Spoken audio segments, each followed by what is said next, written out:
I'm Erin, 26 female. I live in a small, tidy apartment that has always felt more like a library than a home, surrounded by the towering stacks of books that got me through law school. For the last 3 years, my life has been a relentless cycle of studying, interning, and surviving on cheap coffee and the distant promise of a stable future. This graduation was supposed to be the culmination of it all. The moment my family would finally see that my quiet, determined path was just as worthy of applause as my sister's spotlight-chasing dreams. But as I sat there, a single figure in a sea of celebrating families, I realized my moment would never come. Not for them, anyway.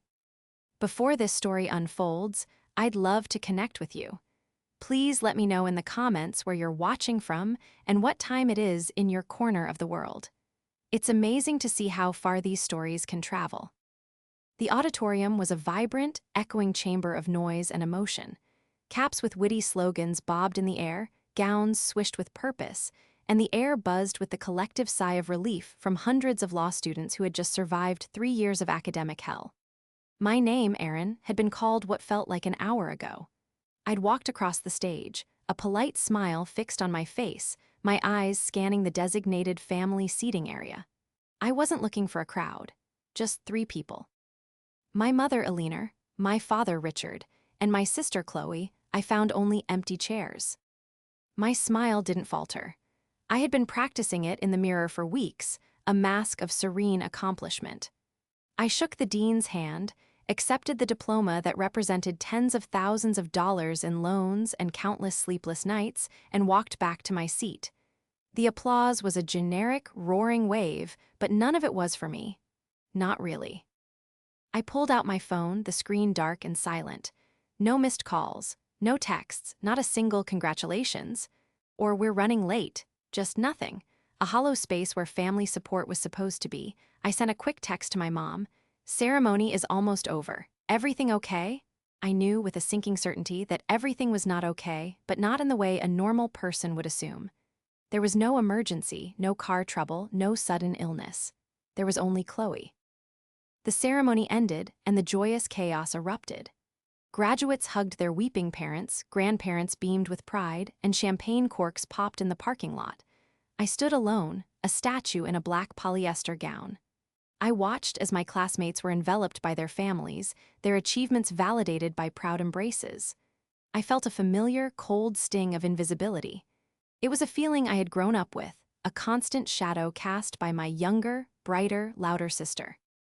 I clutched my diploma, the embossed paper the only tangible proof that this day had even happened. I slowly made my way out of the auditorium, navigating through the happy clusters of people. The silence from my phone was deafening. I thought about calling them, but what would I say? Did you forget the single most important day of my academic life? I knew the answer. They hadn't forgot. They had chosen.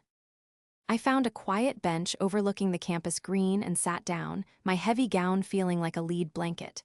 The celebratory shouts felt distant, like they were happening in another world. I scrolled through my sister's social media. There it was.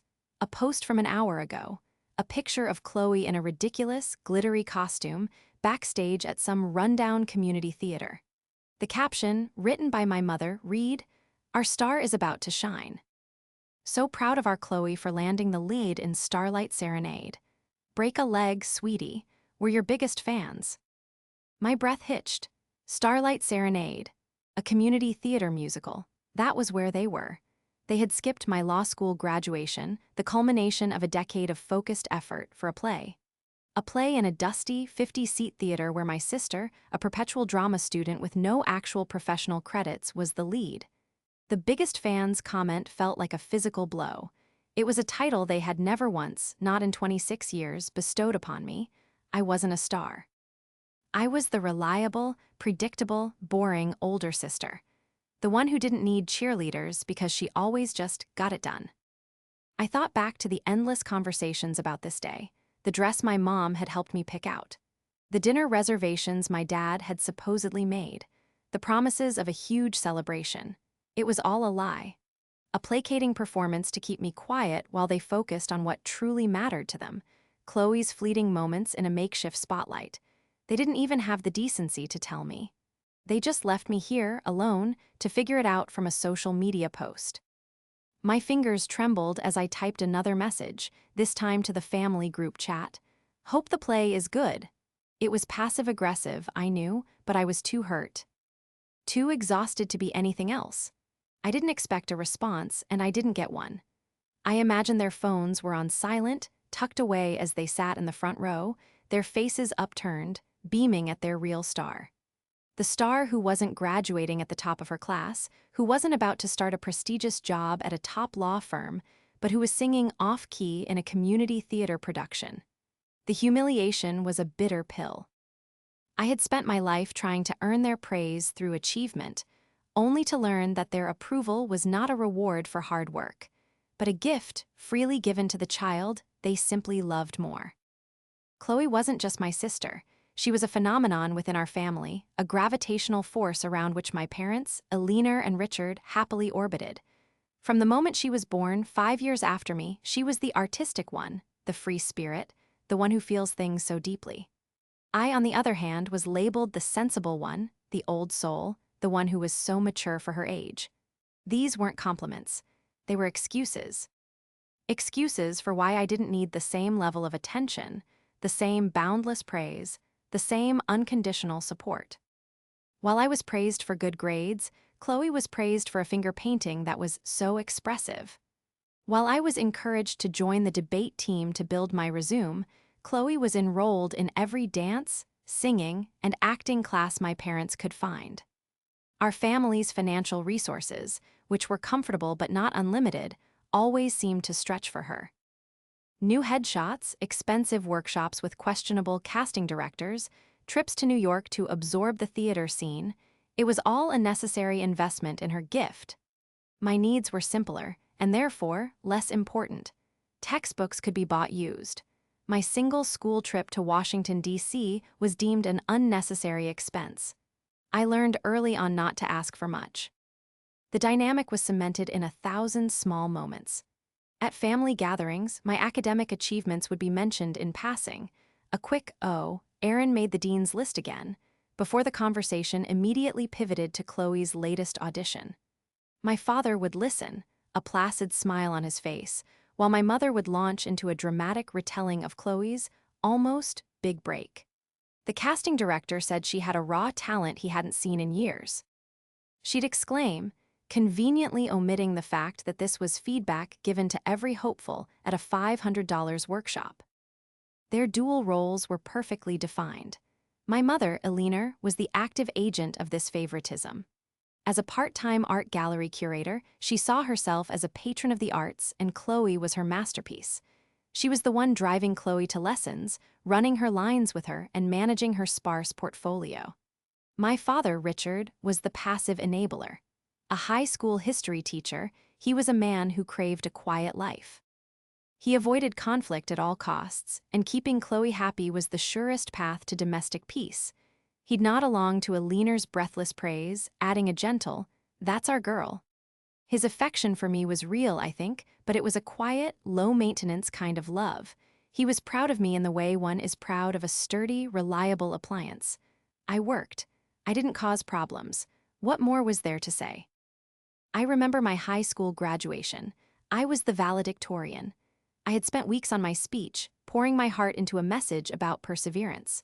During my speech, a loud commotion came from the family section. Chloe, then a dramatic 15-year-old, had fainted from emotional overload. My parents spent the rest of the ceremony fussing over her, rushing her to the nurse's office. I found them later, my mother stroking Chloe's hair while my father fanned her with a program. My valedictorian plaque was never mentioned. The family dinner that was supposed to celebrate me was spent discussing Chloe's sensitive constitution. It was the same story when I got into law school. It was a huge achievement, a top-tier university. My parents' reaction was lukewarm. "Well, that's practical," my father had said. My mother had forced a smile and said, "Just don't become one of those stuffy corporate types, Aaron. Stay true to yourself." A week later, They threw a massive congratulations party when Chloe was accepted into a non-accredited 2-year acting conservatory. The house was filled with people, and a banner reading "Our Star is Born" hung in the living room. This final act, skipping my graduation for her play, was not an anomaly. It was the logical conclusion of a lifetime of being second. They had consistently and unapologetically shown me that my milestones, earned through sweat and sacrifice, were footnotes in the grand, dramatic saga of Chloe's life. They didn't see it as a choice between two children. They saw it as a choice between a duty, my graduation, and a passion, Chloe's performance. And they would always choose passion. They would choose the child who needed them, the one whose dreams were fragile and needed constant protection and applause. My dreams were solid, practical, and self-sufficient. I didn't need them. I had proven that time and time again. And so, they left me to celebrate alone, not out of malice, but out of a deep, ingrained belief that I would be fine. I always was. I must have sat on that bench for nearly an hour, a ghost at a feast. The campus was slowly emptying, the sounds of celebration fading into the late afternoon hum. I had finally taken off my cap, my hair flat and damp underneath. My phone, which had been resting screen down on my lap, suddenly buzzed to life. The vibration startled me. For a fleeting, hopeful second, I thought it was my mom, finally calling with a groveling apology. But the name on the screen was Uncle Ben. My Uncle Ben was my father's older brother, and he was the polar opposite of Richard. Where my father was passive and conflict-averse, Ben was decisive, direct, and had a low tolerance for nonsense.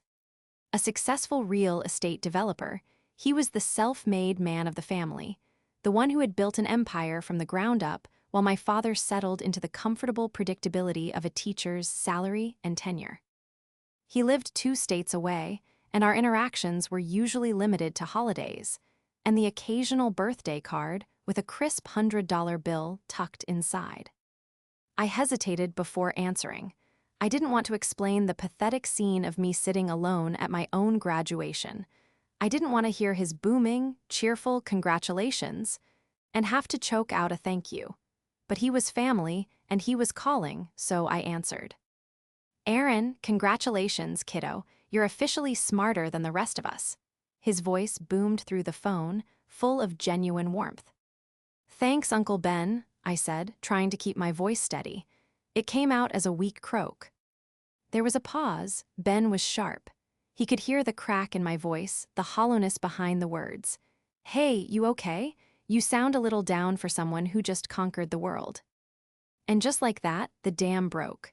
The carefully constructed wall of composure I had maintained all day crumbled.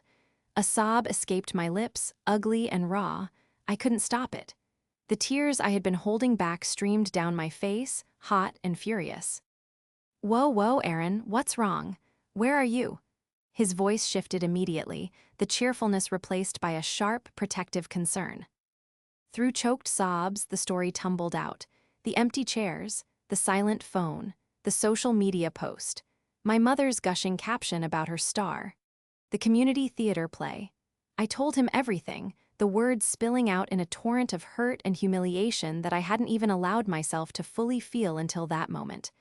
I felt pathetic, like a child crying for her mommy and daddy, but I couldn't stop. There was dead silence on the other end of the line. For a moment, I was afraid he was judging me, thinking I was being overly dramatic. But when he spoke, his voice was dangerously quiet. It was a tone I had heard only once or twice in my life, usually when a business deal had gone south or someone had tried to cheat him. It was a cold, controlled fury.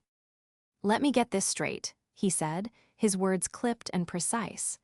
"Richard and Alina are not at your law school graduation because they are at a community theater play. For Chloe." "Yes," I whispered. "They didn't call you, they didn't text you, they left you to find out on your own." "Yes." He let out a string of curses that would have made a sailor blush. It was so out of character for the jovial uncle I knew, yet it was exactly what I needed to hear. He wasn't telling me to understand, to forgive, or to see it from their perspective. He was angry. He was angry for me. "That is unacceptable," he finally said, his voice like flint. That is a level of selfish, blatant disrespect I cannot even fathom. My brother, I swear, that man would float away if he weren't tied down by his own inaction. He took a deep breath, and I could hear him pacing. And Alina, with her artistic pretensions, enabling that girl's fantasies at the expense of your reality. I am so sorry, Aaron. I am so sorry you had to sit there alone. His validation was like a balm on a raw wound. It was the first time anyone in the family had ever acknowledged the imbalance, the first time someone had seen the situation for what it was, without excuses or justifications. He saw me. "Listen to me," he said, his voice firm again. "I'm not going to let this stand. This is not how this day ends for you. I was calling to congratulate you, but also for another reason. Something I've been waiting to tell you until you were officially done with school and on your own 2 feet. It seems like today is the perfect day for it."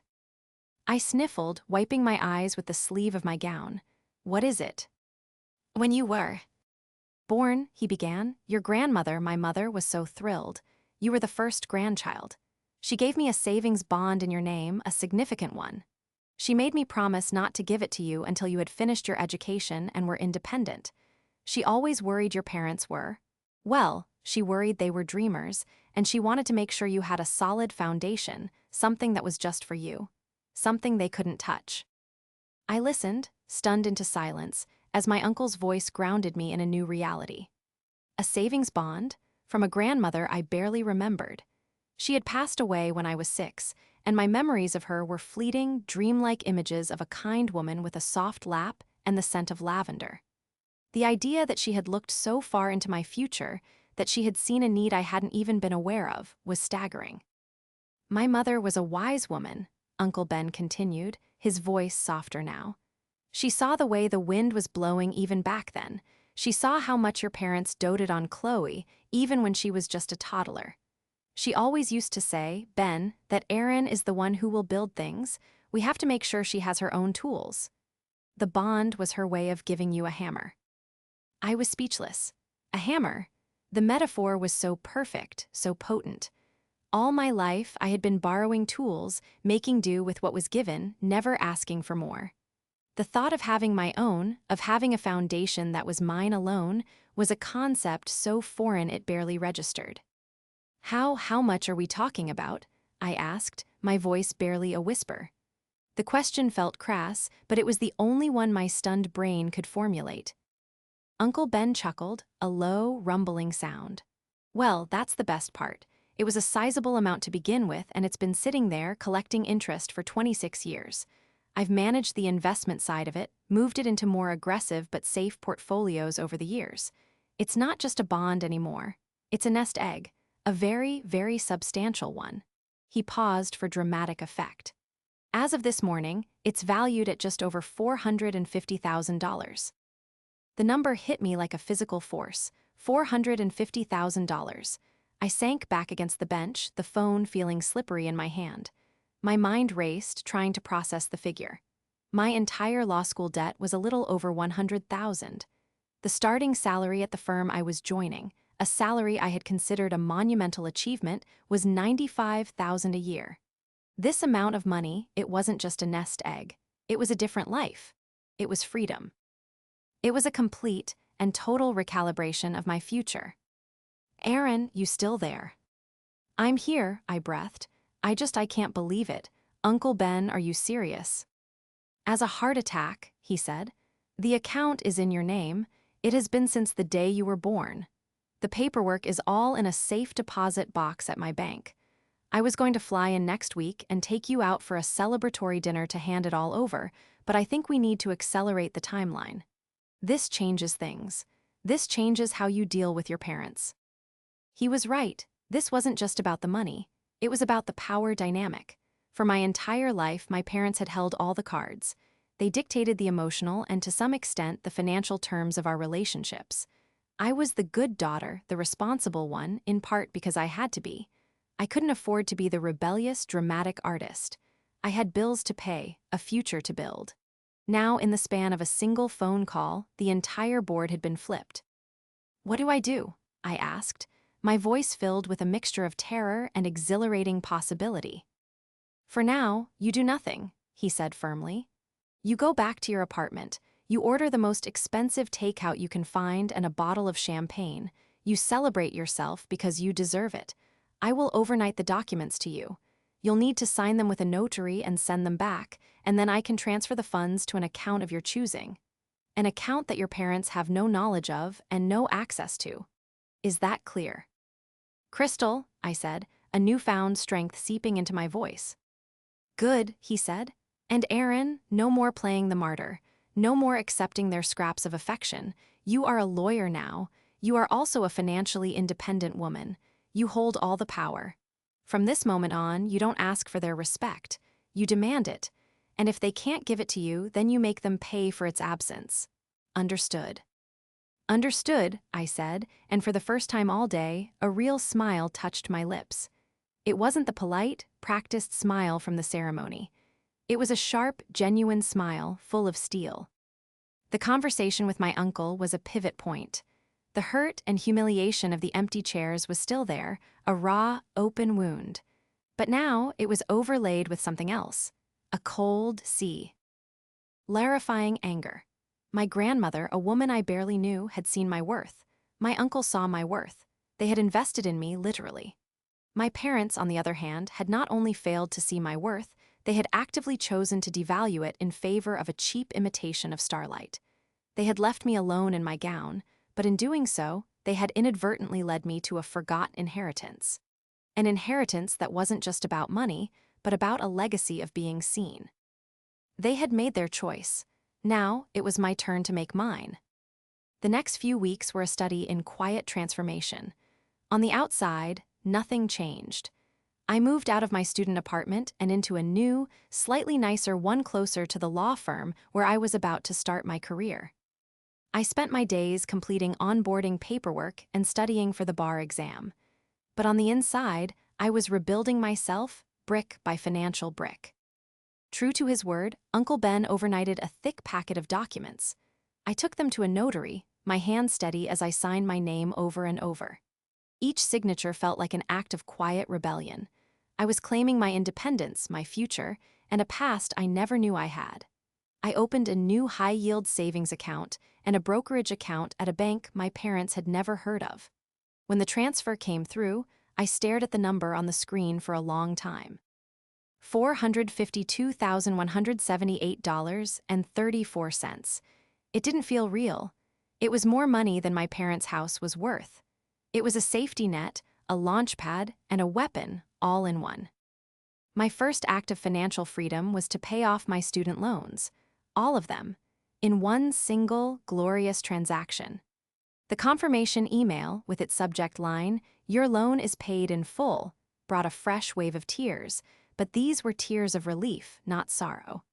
A burden I had expected to carry for a decade was gone, lifted from my shoulders before I even made my first official salary payment. During this time, my parents' response to their graduation day betrayal was exactly what I expected, completely inadequate. My mother called me the day after, her voice a breezy, self-absorbed melody. "Aaron, darling, I'm so sorry we didn't get to connect yesterday. It was just a whirlwind," she'd chirped. "Chloe was absolutely transcendent. You should have seen her. The director said he's never seen such raw stage presence in an amateur." There was no apology, no acknowledgement of my graduation, just a gushing review of Chloe's performance. "I graduated from law school yesterday, Mom," I said, my voice flat and devoid of emotion. "Oh, I know, sweetie, and we are so proud of you. We were toasting to you after the show." "It was a shame the two events had to fall on the same day, just terrible luck," she said, as if it were a cosmic coincidence rather than a conscious choice. My father's text message was even more pathetic. "Congrats on the graduation, kiddo.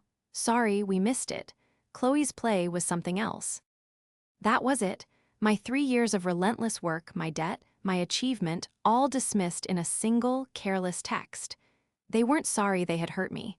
They were only sorry they missed it, the way one is sorry to miss a minor social event. The old Erin would have swallowed her hurt. She would have said, "It's okay, I understand." She would have accepted their flimsy excuses and buried her resentment, all to keep the peace. But the old Erin was gone, paid off along with her student loans. The new Erin set a boundary. "It's not okay, Mom," I said, my voice calm but unyielding. "It was a choice. You chose to go to a community theater play instead of your daughter's law school graduation. That's a choice you're going to have to live with. I have to go now." I hung up before she could respond. The silence that followed was terrifying and liberating. My plan began to form, not as a single act of dramatic revenge, but as a slow, deliberate withdrawal. A quiet rewriting of the rules of our relationship. The first rule: my time and attention were no longer freely available. They were earned. When my mom called a week later to ask for my help proofreading a grant application for her gallery, I declined. "I'm sorry, I'm just too busy studying for the bar," I said, offering no further explanation. The stunned silence on her end was satisfying. I had always been her on-call editor, the one who fixed her grammar and polished her proposals. When my dad texted asking if I could help him with some yard work, a weekend ritual I had dutifully participated in for years, I told him I had other plans. I did. My plans involved a spa day I had booked and paid for with my own, unencumbered money. The biggest shift came with Chloe. She called me, her voice dripping with artificial sweetness, a few weeks after the graduation incident. "Erie, so I have the most amazing news. I've been accepted into a summer acting intensive in Los Angeles. It's super prestigious. The only thing is, it's a bit pricey. Mom and Dad are helping with most of it, but I was wondering if you could chip in as a graduation present to me." She wanted money. Of course, she did. This was her pattern. She'd rack up expenses for her career, and the whole family was expected to contribute. I had given her hundreds of dollars over the years, money I had earned from part-time jobs while juggling a full course load. "No," I said. The line went quiet. "What do you mean no?" she finally sputtered, her sweet tone vanishing. "I mean no, Chloe. I will not be giving you any money. My finances are my own, and they are reserved for my priorities," I said, quoting a line I had practiced in the mirror. "But it's for my career. You're about to be a rich lawyer, you can afford it," she whined. "My career is the result of years of hard work, not handouts," I replied coolly. "If you want a career, I suggest you get a job and fund it yourself." That's what I did. I could hear her sputtering in disbelief as I ended the call. The fallout was immediate. My mother called, furious. "How could you be so selfish? After all we've done for you, Chloe is your sister." "What have you done for me, Mom?" I asked, my voice dangerously quiet. "Did you help pay for my law school? Did you show up to my graduation? Your support for me has been conditional and largely imaginary. My support for Chloe is now officially non-existent. The Bank of Erin is closed." The next few months were a cold war. My parents and Chloe couldn't comprehend my sudden, unyielding boundaries. My withdrawal wasn't loud or dramatic, it was a quiet, suffocating absence. I stopped answering the family group chat. I let their calls go to voicemail. I sent polite, detached, no, thank you replies to invitations for family dinners. They were confused, then annoyed, and finally panicked. They had lost their safety net, their reliable supporting character, and they didn't know how to function without me.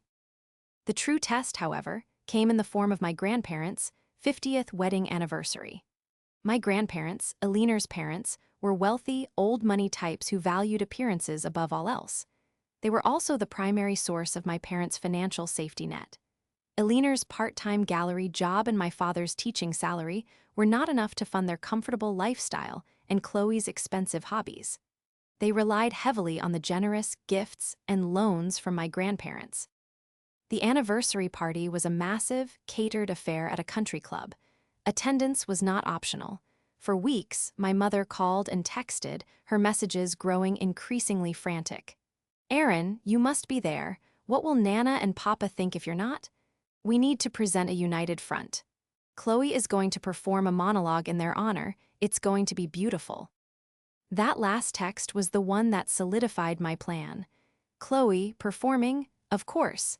Another stage, another opportunity to be the center of attention. I finally responded, "I will be there." The relief in my mother's reply was palpable. I used a small portion of my inheritance to prepare. I bought a designer dress, an elegant, understated silk sheath in a deep sapphire blue that screamed quiet power. I had my hair and makeup professionally done. I didn't look like Erin, the sensible law student. I looked like Erin, the successful attorney. The woman my grandmother had wanted me to become. I arrived at the party alone and on my own time. I bypassed my parents' table and went directly to my grandparents, greeting them warmly. My grandfather, a stern, retired CEO, looked me up and down, a rare flicker of approval in his eyes. "You look like you mean business, Erin," he said. "I do, Papa," I smiled. Throughout the cocktail hour, I mingled. I spoke with my grandparents' friends, doctors, judges, business owners. I was articulate, confident, and engaging. I talked about my new job at the law firm, my specialization in corporate law, my plans for the future. I was building a narrative. I was the successful, put-together granddaughter. When the time came for Chloe's performance, a hush fell over the room. She stood near the band, a dramatic silk scarf draped over her shoulders, and launched into a sappy, over-the-top monologue she had written herself about the epic love of our grandparents. It was cringeworthy. Her voice was too loud, her gestures too broad. I saw my parents watching her, their faces shining with blind adoration. After the scattered, polite applause died down, my grandfather stood up to give a toast. He thanked everyone for coming, spoke lovingly of his wife, and then he said something unexpected. "I also want to acknowledge my granddaughters," he began. "We are so proud of Chloe's artistic spirit, and we are incredibly proud of Erin, who just graduated from law school and is beginning her career as a lawyer." He then turned to my parents. "Richard, Eleanor, you must be so proud and relieved. It's a wonderful thing when a child is finally able to stand on her own 2 feet. We know how much you've sacrificed to support both of them, especially with Chloe's artistic endeavors still needing so much investment." This was my moment. My grandfather continued, "Which is why Eleanor's request last week came as such a surprise." The air in the room grew thick. My mother's face went pale. "She came to us asking for a rather substantial loan," my grandfather said, his voice carrying across the silent room. $50,000 to pay off some credit card debt you've apparently accumulated. We were, of course, prepared to help. Family helps family." He paused, looking from my mother to my father, who looked like he wanted the floor to swallow him whole. "But then," my grandfather said, his eyes finding mine across the room, "I had a wonderful conversation with Erin. She told me about her new job, her plans. And she also told me about the wonderful nest egg her other grandmother, Richard's mother, had the foresight to leave for her. A fund that has allowed her to pay off her own school debts and start her life completely unburdened." He turned back to my parents, his expression hardening. "So you can imagine my confusion. You raised one daughter to be completely self-sufficient, a model of responsibility. And you've raised another who, at 21, is still entirely dependent on you, and by extension, us. And you have the gall to come to us for a bailout for debts incurred chasing a fantasy, while you couldn't even be bothered to attend the graduation that celebrated your other daughter's actual, tangible success." The silence was absolute. My mother looked like she had been slapped. My father was staring at his plate, his face beet red. Chloe looked utterly bewildered. "The Bank of Nana and Papa is closed," my grandfather announced, his voice booming. "Eleanor, Richard, it is time you learned to live within your means. Your safety net is gone." He then raised his glass. "To our granddaughter, Erin, a woman of substance, congratulations." The room erupted in applause. It was for me, all for me. I met my mother's horrified, furious gaze from across the room and gave her a small, tight smile. The final performance was over, and I was the one who got the standing ovation. The aftermath of the anniversary party was a swift and brutal demolition of the family structure I had known. My mother's humiliation was absolute. Being publicly shamed, and more importantly, financially cut off by her own father was a blow from which her ego could not recover. My father, stripped of his passive denial, was forced to confront the reality of their financial mismanagement. Chloe, for the first time in her life, was told no by the two people who mattered most, her grandparents. They tried to confront me, of course. My mother called me the next day, her voice a venomous hiss. "How could you? You went behind our backs, you humiliated us in front of everyone." "No," I said calmly, sipping the coffee I had bought from a cafe near my new, beautiful apartment. "I didn't say a word. I just told grandfather my good news. He's the one who connected the dots. The truth did the rest." "You did this to ruin us. You've always been jealous of Chloe," she shrieked. "Jealous?" I laughed, a real, genuine laugh. "No, Mom, I'm not jealous. I'm a lawyer with a 6-figure salary, 0 debt, and a $500,000 safety net. Chloe is a 21-year-old with no job, no degree, and no prospects, whose career was funded by credit cards you can no longer afford to pay. What exactly is there to be jealous of? You didn't just fail to show up for my graduation. You failed to prepare your other daughter for life. That's not my fault. That's yours." I hung up, and for the first time I blocked her number, then my father's, then Chloe's. The consequences for them were real and immediate. Without my grandparents' funding, their lifestyle collapsed. They had to sell their large family home, the home where I had always felt like a guest, and move into a small, cramped condominium. My father had to take on a summer school teaching position to make ends meet. My mother had to start working full-time at the gallery, a place she had once treated as her personal social club. And Chloe had to get a job. Her LA acting intensive was a fantasy that evaporated overnight. She ended up working as a barista at a local coffee shop. I heard through the grapevine, Uncle Ben, who was enjoying the entire saga with undisguised glee, that she was miserable. She complained that the work was beneath her, that her talents were being wasted. The world, she was discovering, did not applaud you just for showing up. I saw her once, a few months later. I was on my way to a meeting, looking polished and professional in my new suit. I stopped for coffee at the shop where she worked. She was behind the counter, wearing a stained apron, her face sullen. She saw me, and her eyes widened in shock, then narrowed in resentment. I ordered my latte, paid, and tipped generously. "Have a good day, Chloe," I said, my voice pleasant. She just stared at me, speechless. As I walked out, I felt a sense of pity, but it was distant, detached. Her fate was the product of her own choices and the choices of our parents. My life, on the other hand, had blossomed. Free from the constant, draining weight of my family's drama, I thrived. I excelled at my firm, earning the respect of my colleagues and mentors. I reconnected with Uncle Ben, who became the father figure I had always needed. We spoke every week, and he advised me on how to invest my inheritance wisely. I was building my own future, on my own terms. I was creating my own family, one of friends and allies who saw me, who valued me, and who showed up. The silence from my parents was a gift. There were no more guilt trips, no more demands for my time and money, no more backhanded compliments. There was just peace. I learned that family isn't just about blood, it's about respect. It's about support. It's about showing up. They had failed on all counts. My law school graduation day was the day I lost a family, but it was also the day I found myself. I had sat alone in that auditorium, feeling invisible and abandoned. But I wasn't alone. I had my grandmother's legacy. I had my uncle's support. And most importantly, I had my own strength, a strength that had been forged in the shadows of my sister's spotlight. I didn't need their applause anymore. I had learned to clap for myself.